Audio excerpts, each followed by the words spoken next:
Coming up on today's episode, when the This lights is begin not an to dim. Exactly. This is not a plug for AMC theaters. I'm so damn relaxed when I'm in the movie theater that it logs a nap. This movie might be a classic case of biting off more than you can chew. Good point. There was no magic. When I stepped out the door, the magic had faded so quickly. Yeah. The answers that you're looking for are lying just beyond the frame. Hello and welcome aboard. Welcome to Beyond the Frame. I'm Joe. I'm an actor, writer, and cinephile based here in LA. And this guy to my right is Ryan. Ryan, why don't you tell us a little bit about yourself? I also am a cinephile, a longtime cinephile, and a writer-director living here in LA. And we met in an acting class. Yes, we did. And part of why we decided to do this, I'm just going to give a quick little history, is that we met in an acting class and Ryan went to film school, right? I can speak for you in that sense. And we just come at it from a different angle, yet what brought us together with this is our love of movies and television. And how they move us. Yeah. And also appreciating where each other is coming from. And Ryan, I give you a lot of credit. This is completely going to the weeds right away at the beginning of this episode. But I give you a lot of credit for taking the acting class so that you could understand what it is to wear the shoes of an actor so that you'd be a more effective director, correct? Sure, that was the whole sentiment. It was like of the elements of filmmaking, that acting was the one I knew least about. I was never in theater, never a thespian, never acted before.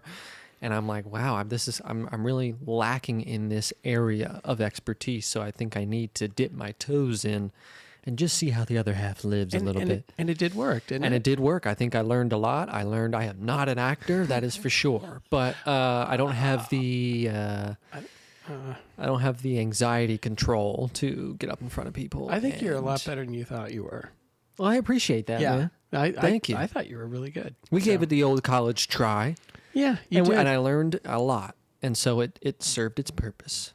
It also can help you gain respect for a particular art form. 100%. Yeah. I mean, everybody should go audit a class just to see. Just totally to feel agree. it and see it. I totally agree. In action, yeah. Yeah. Oof, boy, I could just keep going on that. But we're going to talk about what we came here to talk about. What did we come here to talk about, Joe? Well, I'll tell you eventually. But I just want to say that if you're new to our podcast or the YouTube channel, welcome back. If you're new to this channel, thank you. Welcome here. And if you've been here before, welcome back. There we go. Great to have you. So Ryan and I are here on the couch, not to discuss our acting class, but rather the 2025 release, The Accountant 2, starring Ben Affleck and John Bernthal. It's directed by Gavin O'Connor. And we'll kick this off with my review and then get a little more in-depth as we move along. Yeah, so if you're looking for spoiler-free, you're still safe. We will let you know. Yeah, I'll let you know in about 15 minutes or so when the spoilers are going to be coming. Yeah. So be sure to give us a like and subscribe because, well, it's helpful and you'll make us really happy, and it's really nice to make people happy. I second that thought. Yeah, exactly. And also it makes us super happy if you leave a comment and just engage because we love to engage on that. I like to engage with people in the comments. So with that, let's jump in. Let's do it. So Ryan, let me tell you, some movies really stick with me. You know? I have this feeling when I step out of the cinema and I feel like everything is a little altered because I've been so immersed in the movie I've just seen. And scenes from the movie, really, they play out in my head on the way to the car. And sometimes I'll just sit in my car and let myself feel the world I've just spent the last 2 hours completely submersed in. Wow, I love that. I totally know what you mean. Well, and like Sinners had that effect on me. 100. Oh my God. Yeah. Sometimes, there's something so effective about a particular film that just stays with you. And my girlfriend and I talk about this. Also a movie that sort of unravels as you are out of the cinema. Like we'll start a conversation and we'll start, oh yeah, that meant that. And then the way they shot that meant that they wanted to, it just all starts. And when you can have a dialogue like that, that's a good movie. When afterwards you can't stop thinking about it, you can't stop talking about it. Yep. And agreed. And for me, a lot of times also it's, do I stick around for all the credits? I try to as much as I can. But really that feeling when I walk out of the cinema door, not out to the outside yet, but you're still in the cinema. So you've stepped out of, theater 14 or whatever. And I truly feel the world is different. Wow, I love the way that I love the way you put that. Yeah, and I love that because it Me feels too. that's part of why we go to movies, right? Is to get that magic. I'm starting to sound like Nicole Kidman, but you know what I mean. It's I think this is why we come here it's exactly to be moved. When the lights begin not an to AM dim. exactly. Yeah. This is not a plug for AMC theaters. It's not. I swear. But everybody cheers when it comes on. No, I know it's so funny you say this.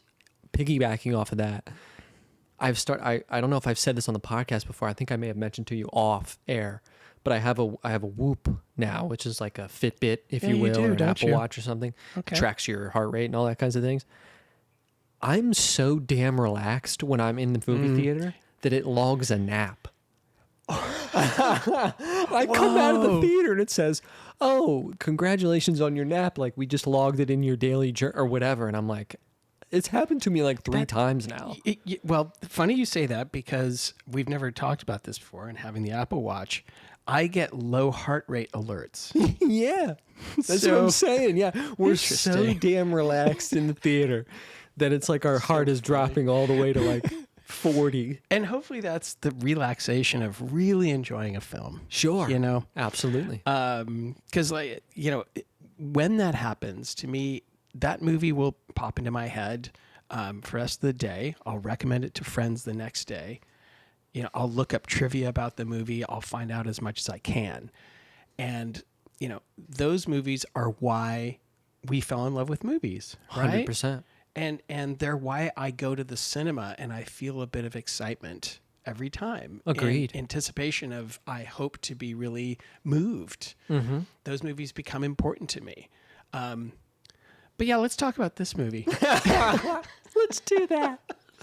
Let's talk about The Accountant too, shall we? So if that sounded like a contrasting statement, it's because it was. Now look, that's not to say I didn't enjoy it. Are you telling me that you didn't get that feeling when you walked out of the theater from watching this absolute masterpiece? There was no magic. When I stepped out the door, the magic had faded so quickly. Yeah. I checked out about halfway through that thing.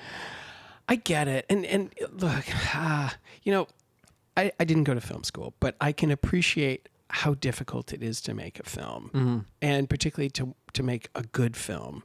And there were things about this that I really enjoyed. Sure, absolutely. Yeah. Not to say that this is like the worst movie I've ever seen. Oh, far from it. There was plenty of that I enjoyed about it. Me too. And Me too. And could appreciate. Yeah, for sure. There was just some other things that I did not. Yeah, and that I could have looked away from. For sure. And we might just touch on that. So, I did find Ben Affleck's performance to be really watchable. Sure. And John Barenthal continues to crush everything he does.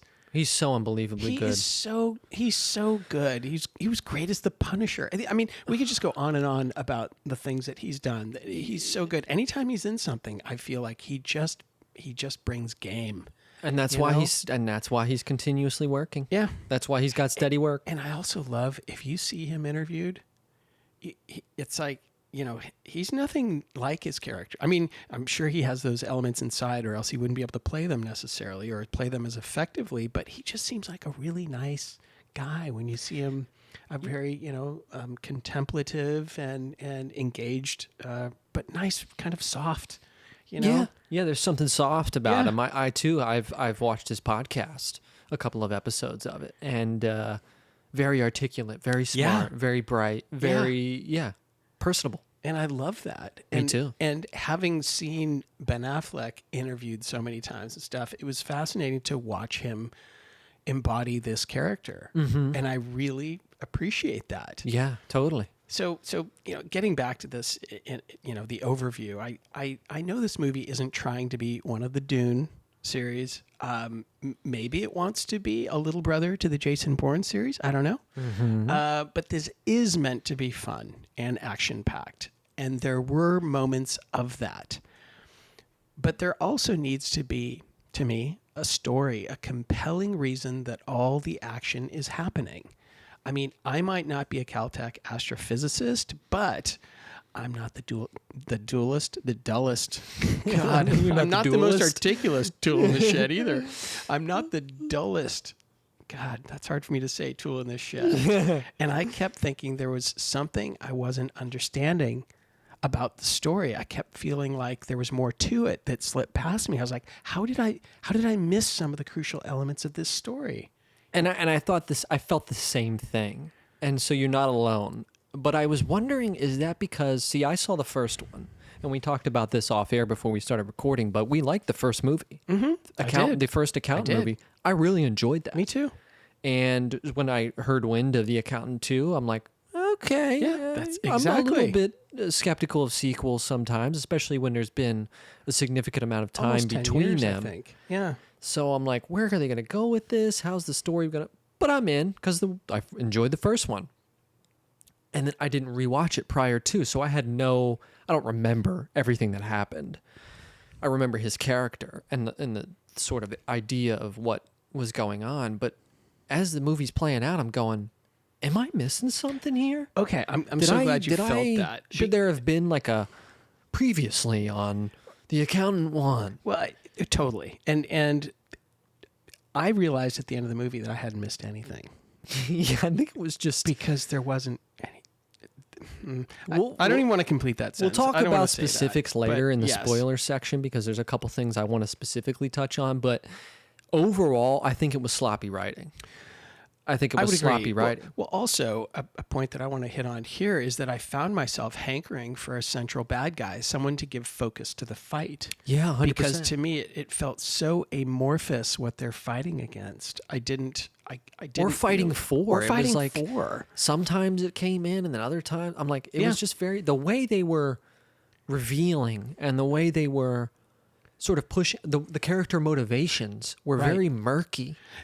They were, and that was distracting to me. But 100%. But I will say what did work for me, and that was the dynamic between Ben Affleck as Christian Wolf, our accountant, and John Bernthal as Baxter, an assassin for hire who also happens to be his brother. Right. This isn't two federal agents. It's not two cops. It's not two vigilantes. It's two brothers. Yeah. And two brothers with unusual skill sets and characteristics. And I can only imagine family vacations, Ryan, that included long drives. They may have happened probably only once before the parents wanted to put them up for adoption, because I could only imagine what it would be like, these two youngins. Yeah. That was the most interesting part of the film. I thought so too. Was their dynamic, their relationship. And the scenes with these two seasoned actors working off of each other brought a smile to my face. Albeit sometimes unnecessary. Sometimes there was fluff. What do you mean? Oh, of course. I don't want to say specifics, but there were a couple of scenes where I'm like, what did that do for the plot? I hear you, and there were some scenes where I thought, if you're his brother, you'd have a really good understanding of why he does these things and where he's coming from, because you grew up with this guy. Got it. Yeah, that's but fair. what I did like was when, and again, we can get into specifics later, is when... Because one brother is really wanting this more than the other, if you will, and at least expressing it. And I liked when he was trying to, evoke something. Yeah, trying to pull something out of him from his brother. I really liked that. That's the most human part of this film. Yeah, and so one is definitely on the spectrum, and the other one is clearly a cold-blooded killer. So to watch these guys try to find a way to relate. It's an interesting dynamic at the very least. It is. And the two actors played it very well. Yeah, exactly. So as I'm writing this, when I was writing the notes today, I was wondering then if a central villain actually was needed, because perhaps, it would have added a dimension I felt that was missing. In the shootout scene that's later in the movie, this isn't going to be, I don't think, a big spoiler, but I found myself wondering if there was anyone on the quote-unquote bad team that I would be interested in that was central to the movie. No.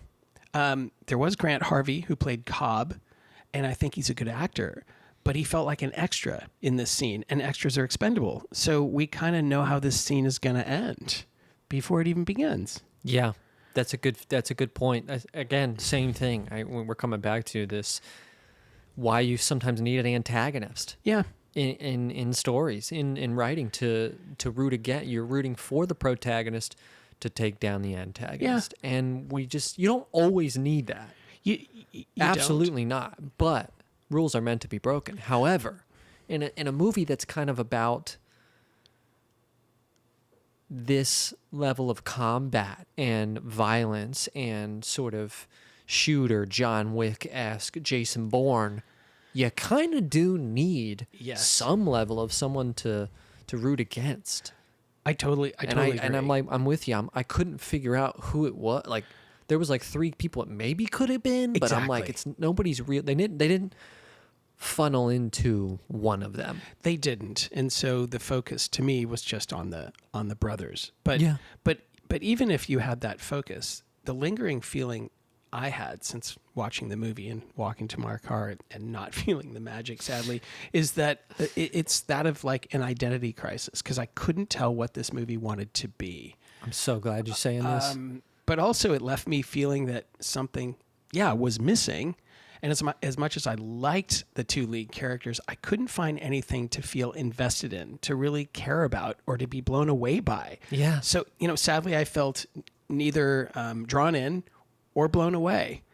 So it left me feeling at like a 5 out of 10, just kind of even. It's good. Yeah. But it doesn't really compel me or lift me or challenge me.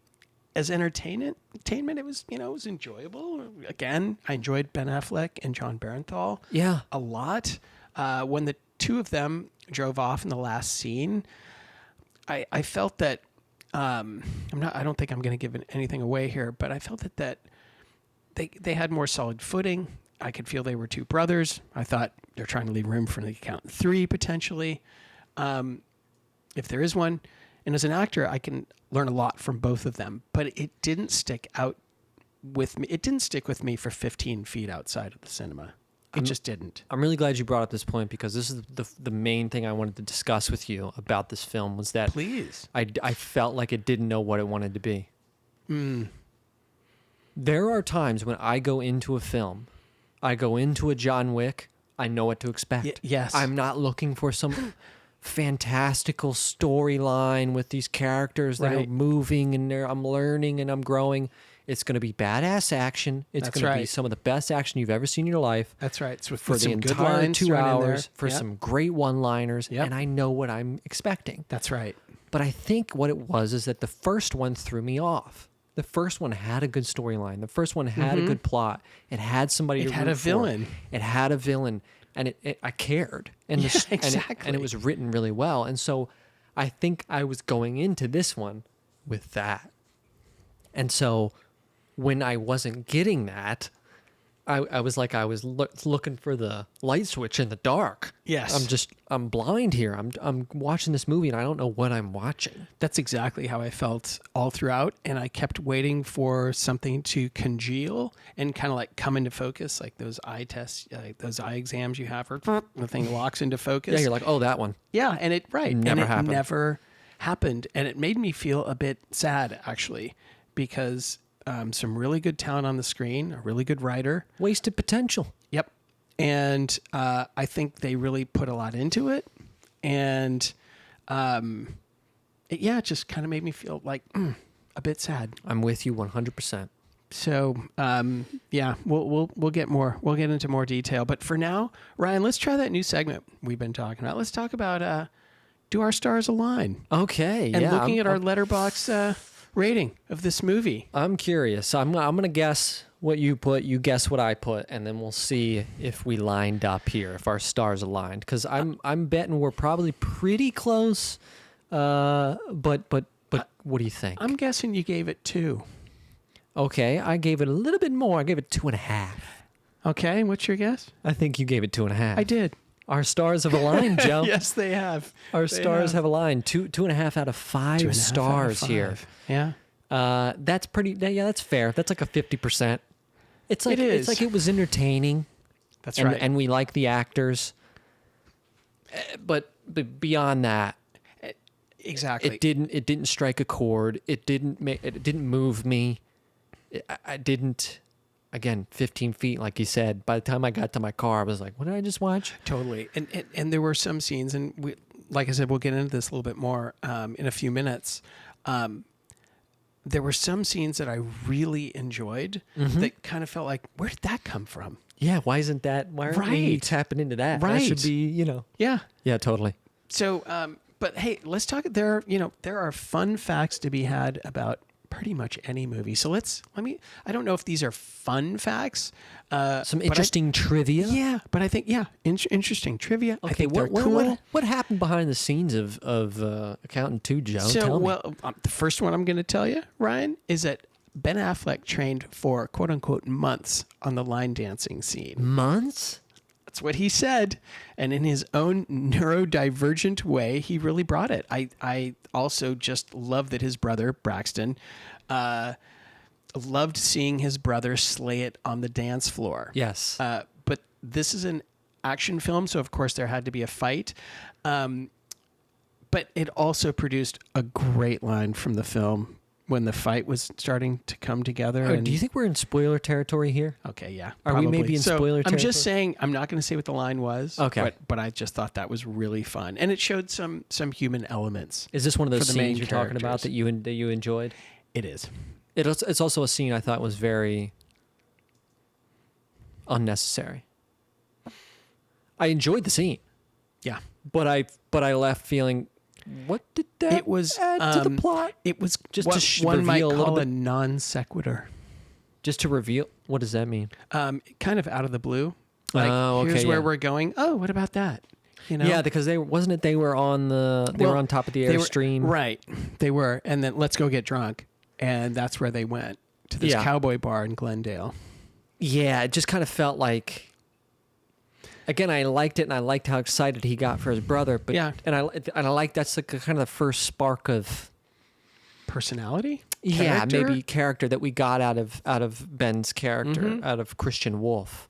But it was like, oh, like he's having fun, he's enjoying himself, and he likes this this dancing. What I'm stuck on is that it took him months to learn that. I could Yeah. probably do it right now just from watching that scene. Well, and he was probably exaggerating, but that is what he said. So he spent Life of an actor, months. baby. It's tough. Exactly, It's tough. exactly. And maybe he Sometimes. spent 5 minutes a day for months. Sure. I don't know. We don't know. We don't know that. The second fun, interesting / cool fact, however you want to put it, is that there was authentic neurodiverse casting. Okay. So the film did cast several neurodiverse actors who worked at the fictional Harbor Neuroscience Lab, including Allison Robertson, who played Justine, a nonverbal autistic woman who leads a cyber operations team consisting of highly gifted neurodivergent members. I found this fact to be really great, and the fact that they employed this specific group of actors made me appreciate the film and its creators a little bit more. I know? love that. I mean, listen, authenticity is so big.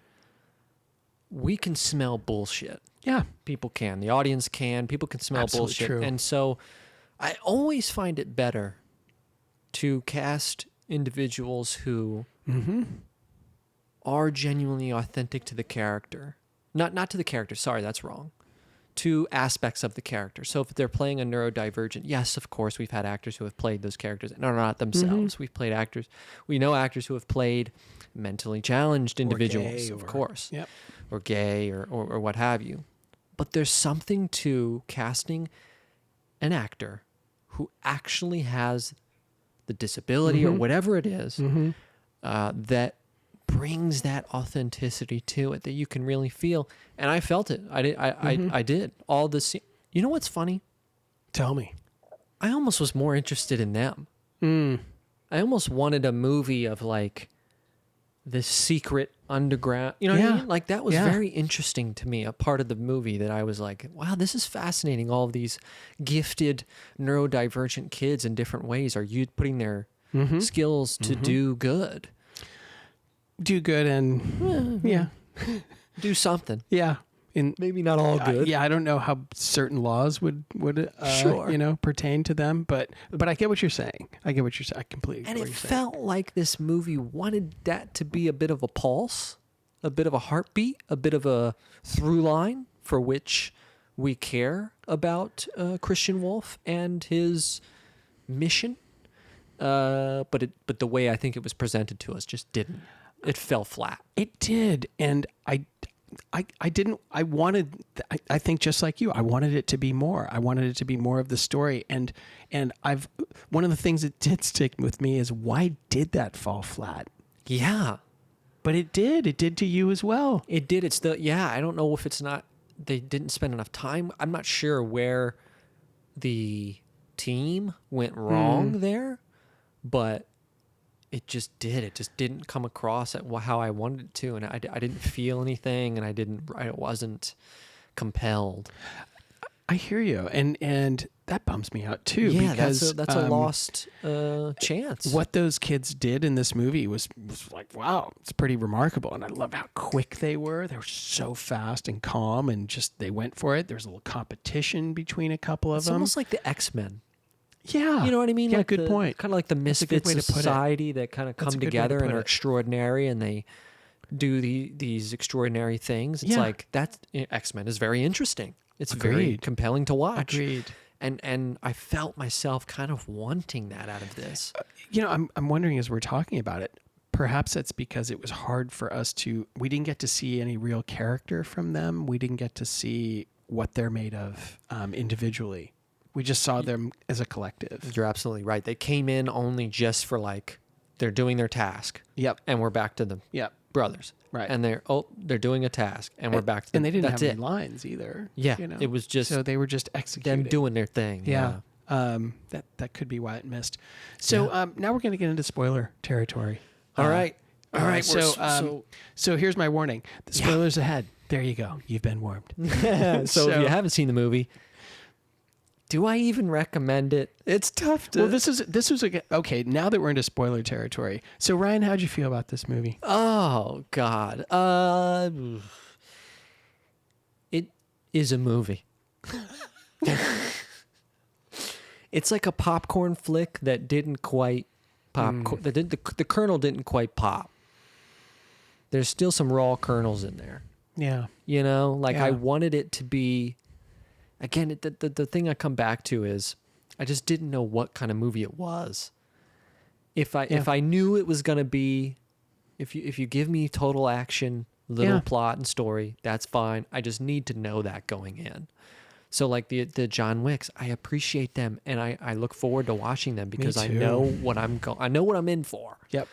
If Or I'm Jason going- Bourne, same thing. If I'm watching it 007, they got to take some notes from the sure. Bourne and the 007 franchise, because those movies are big, they're blockbustery, they're popcorn, but they've got a solid foundation, and you care about the characters. They do. They have an antagonist. They have great plot and reason and a driving force that keeps these characters going, and there's reasons why they're making their actions, and that all influences the experience that I have as an audience member. Absolutely does. And well, perhaps it has something to do with what's at the core of this movie, and that is an accountant.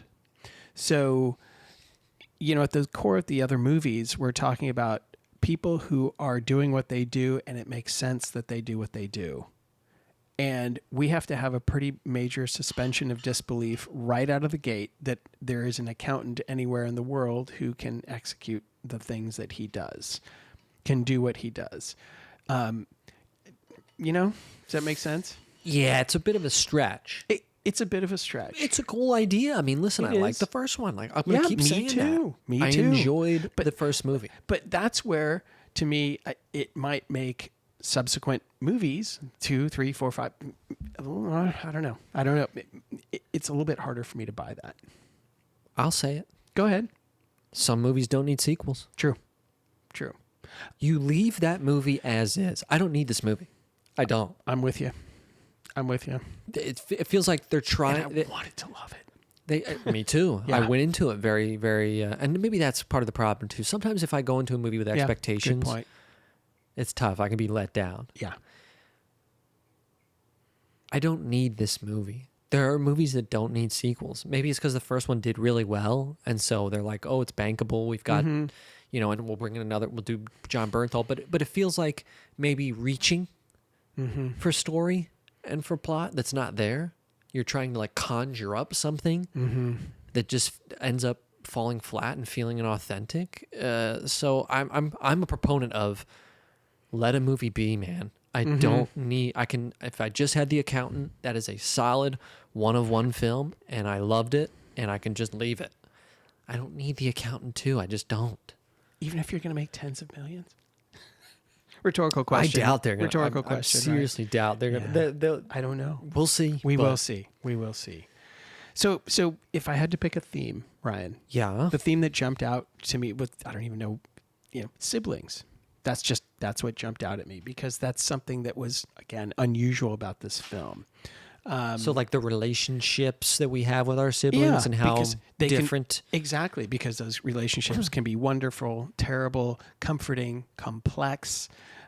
Siblings can be great loves in our life, or, they can be just somebody else who's in a family photo. Sure. And in the case of Braxton and Christian, we get to see the potential frustration of having a sibling who is neurodivergent. And I'm not saying that that's how it is for everyone by a long stretch, but it's certainly the case here. Yeah, like you alluded to before, there's one brother that wants this more than the other. And it could be, listen, I don't have any direct family members or anybody who's neurodivergent in this way, so I don't have any direct experience with that, so I can't speak on that. But this Nor movie, can I. Yeah. This movie certainly presents it as it can be difficult to.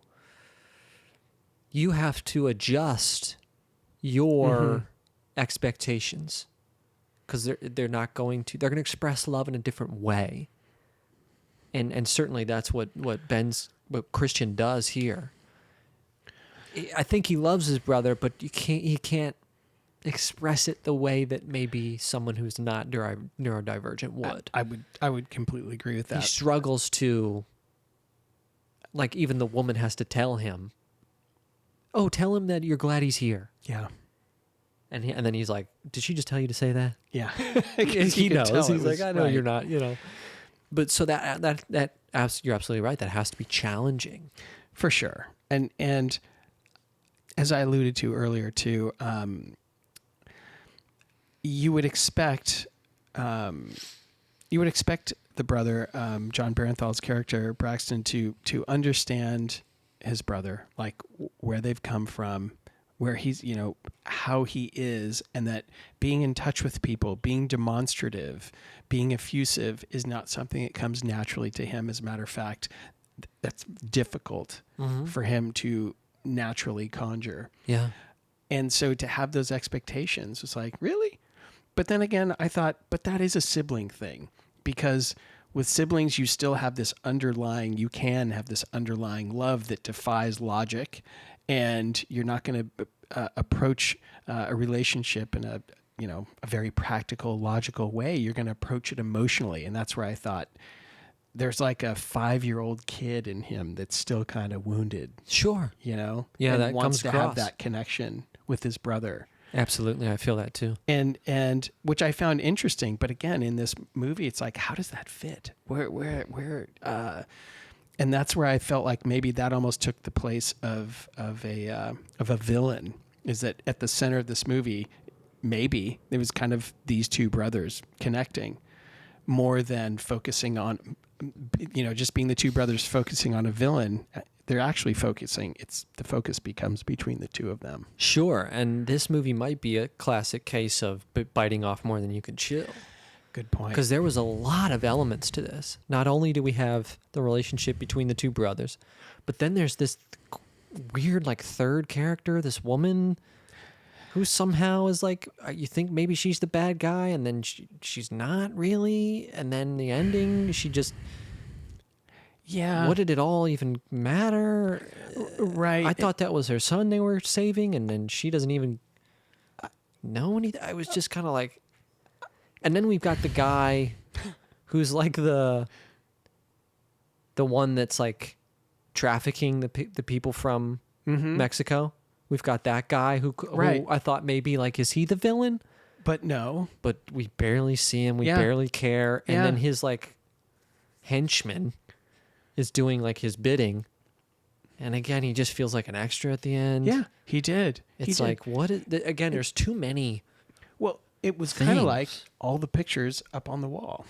It was like too much. Yeah, That's kind of yeah. like, that's a reflection of the movie almost. Right. It was a conglomeration of just too much shit. Right. Well, one of the characters, who's J.K. Simmons, who's killed off in the movie quite early, had left behind a wall of pictures and evidence, trying to fit things together to find that kid or to find the grandchild, or like, I don't know. That wasn't even clear. I didn't know. And then the reveal of that woman being the actual woman that was in the photo that forgot who she was, and Yeah, and it comes became back a to her, savant and- from getting hit on the head, and yeah, she just becomes like a UFC. yeah.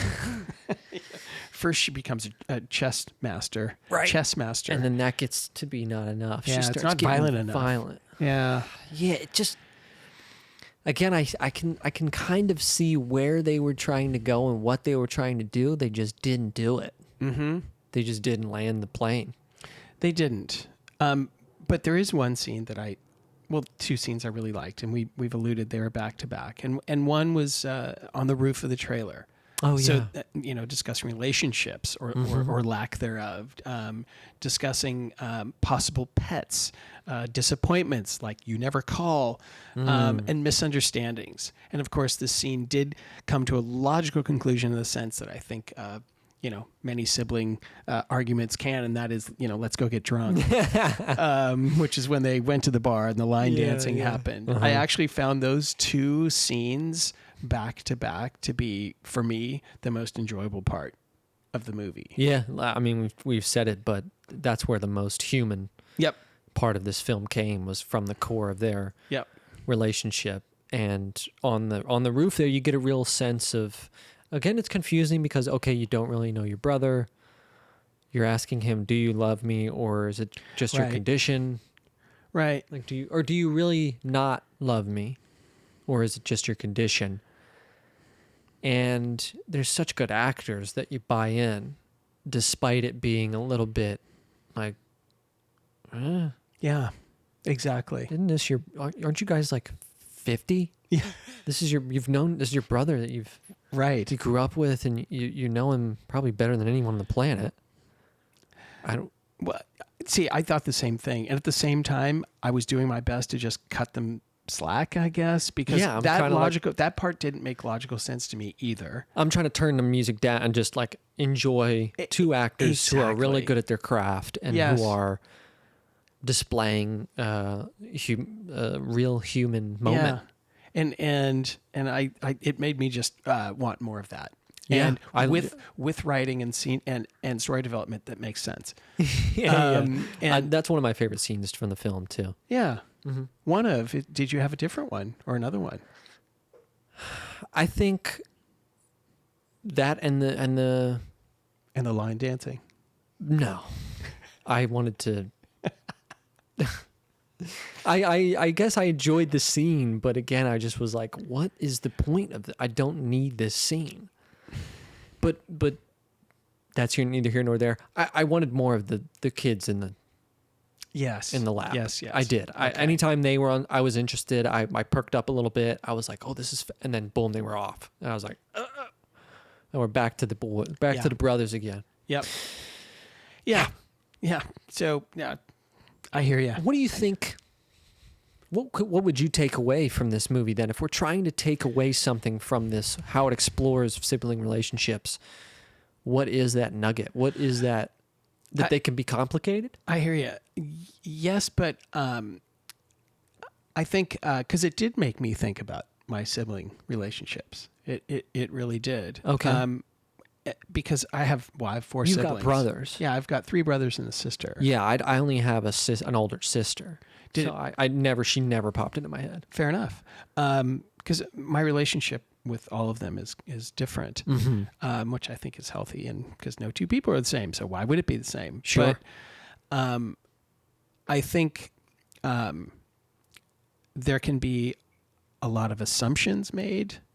there can be, I think there can be a shorthand with siblings, Yeah. but there can also be a lot of assumptions that blind siblings to each other. Because, I grew up with you. I know how you are. I know how you think. Kind of like the putting in the box kind of thing again. Interesting. Okay. And I think that can blind people to each other when you think, I know who you are. I know what you do. I know where you really? You're not in my head. Right. You can't see them. I think it made me, I think his reaching out to his brother, I thought was genuine, but it made me think they needed a lot of work. That there was too much distance between them. Yeah. And they just did not have a feel for each other. So what I could take away from that, I guess if there really is love, because that's what Braxton seemed to be conveying, then I thought the onus was on him to make a lot more effort. Of course. And it just made me think how understanding, how much grace do I give my siblings? Yeah. How much do I try to really understand them? And put aside that we grew up together and I've seen you through all these years, but you're an adult now and I don't see you except for, 2 weeks of a year or less than that. Of course. So it just made me think about how much effort do I put in? How much do I let them be their own people? And if I want more, I have to make the effort. Sure. Because he was getting all upset with his neurodivergent brother as if, he should have been reaching out more. And yet he should know that's not his jam. That's not how his mind works. Yeah. You got to work with him. You got to compromise. You got to meet him halfway. Right.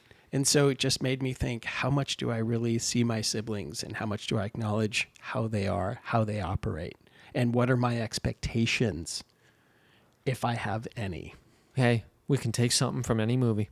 So that's what I took from it. And by the end of the film, we see them driving away, and yeah, it seems like this brought their relationship closer. This experience of saving these kids, and I think he got to get a sense of what his brother cares about. What Braxton got a sense of what Christian cares about. Very good point. That he is. Birds of a feather flock together. Yeah. And he's passionate about helping people who are like him. For sure. And so they at the end, it's like, I made a reservation. I thought we could do it together. It's like, we'll sleep in the Airstream together. He's like, yeah, I thought it'd be fun. Yeah. And so it does leave you with a little bit of like, okay, that's nice. Yeah. And to me, I also thought that it might add more if they want to do an Accountant 3, like maybe they have a better idea of where they're going. Sure. With solidifying this relationship and creating, like brothers kicking ass, sure, kind of thing. No disrespect. I hope they don't, and I won't. Fair enough. Well, then, how about this? Segue right into recommendations for movies that you just might want to watch. That are really, really focused. The first one isn't going to surprise you whatsoever. It's John Wick, starring Keanu Reeves. Any of them? It's Watch a them all. smart, action-packed series of films, and who doesn't love Keanu Reeves? So don't tell me if you don't. Those films are on Prime Video. Number 2, Sicario, starring Emily Blunt, Josh Brolin, Benicio del Toro, and John Bernthal. That is what a movie should be. Isn't that so freaking good? Oh my God. It's so freaking good. It's unbelievable. It's smart. It's well acted, and just a really great ride. Yes. So you can stream that on Netflix or Prime Video. Yeah. We should do an episode on that one. We should. The next one is The Equalizer. There are 2, and both have their strengths. 2, huh? Yeah. Oh, I didn't know Equalizer 1 and 2. Yeah. Oh, 2 movies. Yeah, Got it. Yeah, because sorry. isn't there a TV show? There is, but this is with Denzel. It's not Whoopi. It's I've never watched it, so I don't know. The Equalizer. It's I can see her in my head. Should I just say that this stars Denzel Washington to give you a little bit of time to come up with that? And he's just so damn convincing. Yeah. That I haven't that seen guy. these. That guy. I'll have to check that out. So yeah, I hope Denzel sticks with this acting thing because I think he's got a future. You can stream that or either one of those on Hulu. The next recommendation, The Girl with the Dragon Tattoo, and I'm talking about the original from 2009, starring Noomi Rapace and Michael Nyqvist. So The good. original. Yes. Did you ever see it? I haven't seen this. No. But is Oh. there a remake? Well, there is a remake, a 2011 remake from David Fincher, starring Rooney Mara and Daniel Craig. And I also thought that was a really, really good film. Okay, I didn't know there was an original. Yeah. Fascinating. Yeah. So, well, we'll have to do an episode on that too. Queen Latifah, yeah. Queen Latifah is the show, the Equalizer. You can find The Girl with the Dragon Tattoo on Prime Video. And number 5, A History of Violence, starring Viggo Mortensen and Maria Bello. So good. Wow. Did you see that? I haven't seen it. Oh, you got to see that. All right. You can do that on Prime Video. Perfect. So, all y'all out there, thank you so much for joining us today. And remember, as always, you're the main character of your own life. So don't be afraid to take a step back and look at the bigger picture, because sometimes the answers that you're looking for are lying just beyond the frame. We'll see you next time. Peace.